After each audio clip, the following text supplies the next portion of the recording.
Αντιδράσεις πυροδοτεί η μονομερής απόφαση της Μόσχας να δώσει εντολή στο ρωσικό κομβόι να περάσει σε ουκρανικό έδαφος φτάνοντας στην πόλη Λουγκάνσκ. Το Κίεβο αντέδρασε άμεσα κάνοντας λόγο για εισβολή, ενώ εξακολουθούν να εκφράζονται φόβοι πως το κομβόι αποτελεί απλώς δούριο ύπο της Μόσχας για να μεταφέρει στρατιωτικές δυνάμεις στην Ανατολική Ουκρανία. Μετά την παραβίαση κάθε διεθνούς συνθήκης και την άρνηση να συνεργαστούν με τον Ερυθρό Σταυρό, η ευθύνη βαραίνει αποκλειστικά τη Ρωσική Ομοσπονδία και το Ρώσο πρόεδρο προσωπικά.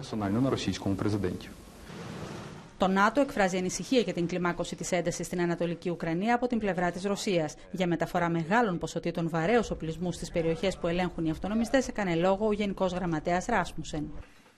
Η Ρωσία αποδίδει ευθύνες στην κυβέρνηση της Ουκρανίας για την στάση που κράτησε στο θέμα του κομβόι και τις καθυστερήσεις που, όπως λέει, έκανε στη διαδικασία των ελέγχων.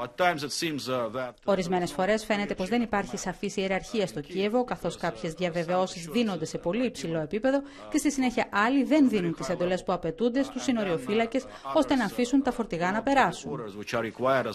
Αυτό το παιχνίδι δεν μπορούσε να συνεχιστεί επαόριστον. Περιμέναμε αρκετά και πλέον ήταν η ώρα να κινηθούμε.